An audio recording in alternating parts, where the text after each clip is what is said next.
केंद्र और प्रदेश सरकार की गलत नीतियों के कारण आज पूरे देश में महंगाई चरम पर है, तो वहीं भाजपा सरकार में सरकारी नौकरियां खत्म सी हो गई है। फलस्वरूप बड़े पैमाने पर बेरोजगारी बढ़ी है। सरकारी भर्ती न होने के कारण आरक्षण भी शून्य हो गया है। यदि कभी कोई भर्ती हुई भी है तो आरक्षण नीति का अनुपालन भी नहीं हुआ। किसान समस्या लगातार पिछले 3-4 वर्षों से चली आ रही है। किसानों को न तो लाभकारी मूल्य मिला और न ही न्यूनतम समर्थन मूल्य अभी तक घोषणा की गई है। आज भी किसान आंदोलित है, तो वहीं पिछले 3 वर्षों से गन्ना की कीमत न बढ़ाने से गन्ना किसान अलग परेशान है।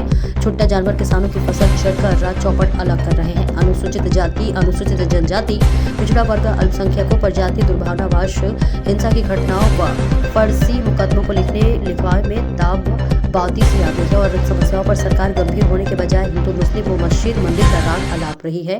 पार्लियामेंट में रिंगोल की स्थापना कर सरकारी राजशाही के रास्ते पर आगे बढ़ रही, जिसमें भारतीय संविधान व लोकतंत्र खतरे में है। इसलिए भारत में भी ईवीएम से वोटिंग न कराकर बैलेट पेपर व्यवस्था के माध्यम से वोटिंग कराकर लोकतंत्र को बचाना आवश्यक हो गया है।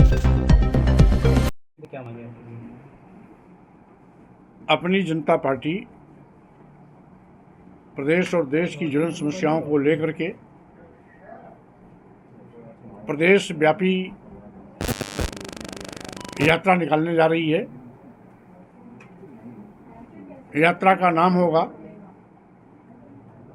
संविधान सम्मान एवं जनहित ओंकार यात्रा, जिसका शुभारंभ सामाजिक परिवर्तन के महानायक मानवर काशीराम जी के जन्मदिन के अवसर पर 15 मार्च को लखनऊ स्थित डॉक्टर भीमराव अंबेडकर सामाजिक परिवर्तन स्थल गैलरी में स्थित मानवर काशीराम जी की प्रतिमा पर माल्यार्पण करने के बाद लखनऊ से प्रारंभ होगा।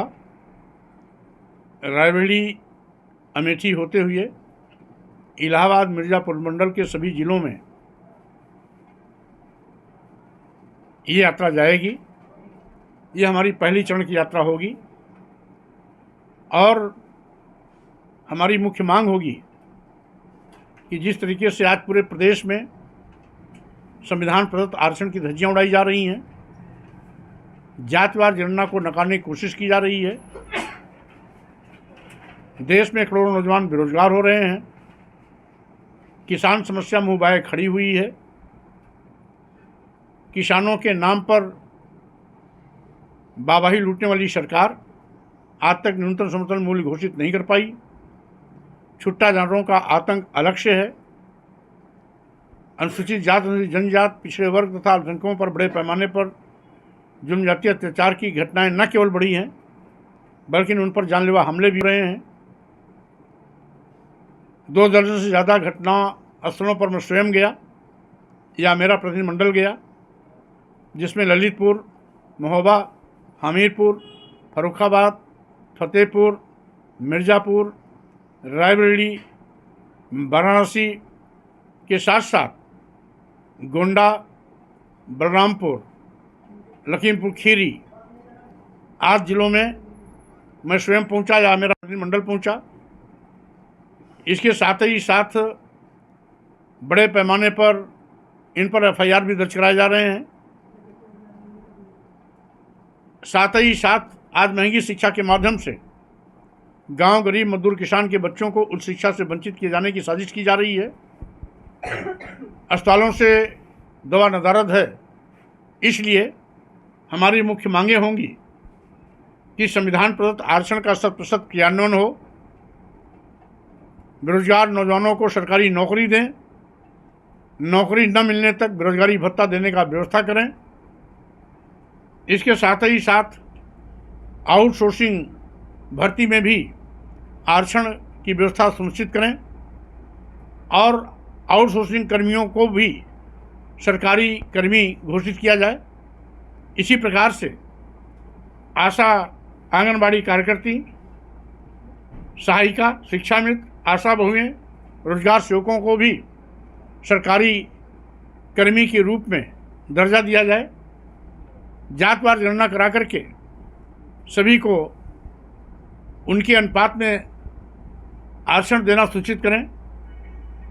राष्ट्रीय न्यायिक सेवा आयोग का गठन कर सभी प्रकार के न्यायालयों में आरक्षण की व्यवस्था तत्काल सुनिश्चित कराई जाए। इसके साथ ही साथ किसानों को लाभकारी मूल्य दें, न्यूनतम समर्थन मूल्य की घोषणा करें और किसान कृषि उपयोग संबंधित जो भी सामान खरीदता है उसको जीएसटी से मुक्त करें तथा किसानों की फसल को बचाने के लिए सरकार शीघ्रातिशीघ्र करे। इसके साथ ही साथ वन नेशन वन एजुकेशन की हमारी मांग है कि आज समान शिक्षा होनी चाहिए और सस्ती शिक्षा होनी चाहिए, जिससे कि सभी को पर्याप्त शिक्षा लेने का अवसर मिल सके। साथ ही साथ पुरानी पेंशन व्यवस्था बहाल कराई जाए और जो सरकारी संपत्तियां बेची जा रही हैं तत्काल इस पर रोक लगाया जाए। जैसे भाजपा सरकार जब से बनी है, देश के सभी बंदरगाह बेच दिए, एयरपोर्ट बेच दिया, एयर इंडिया बेच दिया, सारे रेलवे स्टेशन बेच दिए, कई दर्जन ट्रेनें भी निजी हाथों में बेच दिया, यहाँ तक कि LIC जैसी बड़ी संस्था बेच दी। यानी जिन सरकारी संस्थानों से नौजवानों को रोजगार, सरकारी नौकरी मिलती थी, आज निजी हाथों में जाने के बाद वो सब सरकारी नौकरियों से वंचित हो रहे हैं। यही कारण है कि बेरोजगारों की बाढ़ आई है। तत्काल इस पर रोक लगाई जाए। साथ ही साथ EVM मशीन आज अविश्वसनीयता की शिकार बन चुकी है और जहाँ जहाँ पाश्चात्य देशों में EVM मशीन पर उंगली उठी, उन लोगों ने EVM मशीन को टाटा बाय बाय किया, बैलेट पेपर नमूने पर वापस लौटे। उसी प्रकार से इस देश में भी EVM मशीन की विदाई होनी चाहिए। बैलेट पेपर के माध्यम से चुनाव संपादित कराए जाने चाहिए। साथ ही साथ आज अस्पतालों में निःशुल्क दवाइयाँ नदारद हैं। गरीबों को निःशुल्क दवाइयाँ उपलब्ध कराए जाने की व्यवस्था सुनिश्चित की जानी चाहिए। इन सभी मांगों को लेकर के हम पूरे प्रदेश में भ्रमण पर निकल रहे हैं।